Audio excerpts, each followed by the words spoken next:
Je m'appelle Lin Xin-wen, je travaille à l'Institut de botanique de l'Académie chinoise des sciences depuis 2009. La construction des serres d'exposition du jardin botanique date de 1950 et les travaux ont été achevés dans les années 60. À l'époque, c'était la seule serre d'exposition en Chine. Donc les plantes introduites en Chine depuis l'étranger ont toutes été envoyées ici. Chaque salle possède des conditions uniques. Cette salle par exemple, il n'y a pas de filet en haut pour que la lumière puisse passer. Voilà, on arrive à la salle de la body. L'environnement est différent ici avec les pare-soleil en haut et il y a un rideau d'eau pour augmenter l'humidité et diminuer la température. Voici l'arbre de la body, qui est un cadeau d'État fait à la Chine par un ancien Premier ministre de l'Inde. Concernant l'origine de cette body, selon la légende, cet arbre provient d'une branche de la body qui ombrageait la méditation du Bouddha Sakyamuni. L'arbre a donc une grande signification. Regardons les feuilles de l'arbre. Elles sont de forme de cœur, avec ici une petite queue pointue. Pour les plantes comme celle-ci, dans les forêts tropicales, cette pointe facilite le drainage.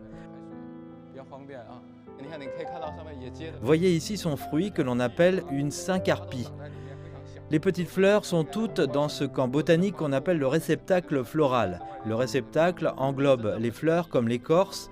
L'arbre change aussi ses feuilles, les nouvelles feuilles poussent en même temps que les vieilles tombent. Un autre cadeau d'État est le sakura japonais qui est planté à l'extérieur et a été donné à la Chine par un ancien Premier ministre du Japon.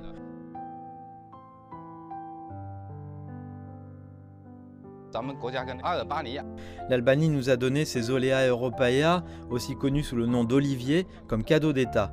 Les oliviers poussent ici depuis des décennies, mais en fait ils ne sont pas vraiment habitués aux conditions sous serre, donc il n'y a pas beaucoup de fleurs ni de fruits. Néanmoins, nous avons trouvé des bons endroits pour les oliviers en Chine, dans les provinces du Sichuan et du Gansu, où ils s'adaptent mieux. Là-bas, on effectue des recherches sur la plantation domestique d'oliviers et une base de production de l'huile d'olive est déjà construite. Comme on le sait, la branche d'olivier symbolise la paix, ce qui était aussi très important.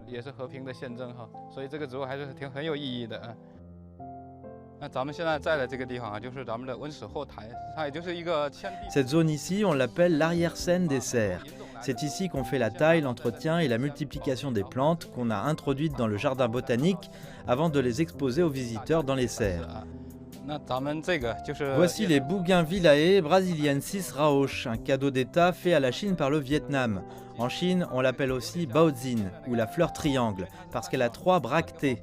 Elle est aussi connue sous le nom de fleur de feuille. Pourquoi? Regardez cette partie d'une couleur vive. Elle a une forme de feuille, mais ce sont en fait des bractées. Et sa vraie fleur est la toute petite au milieu.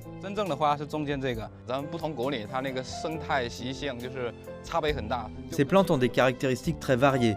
Selon leurs besoins, on les met dans les zones différentes, à l'extérieur ou dans les serres, et il y a du personnel spécialisé qui s'occupe de chaque type de plante. Ces plantes échangées comme cadeau d'État ou entre les jardins botaniques contribuent toutes à la préservation de la biodiversité.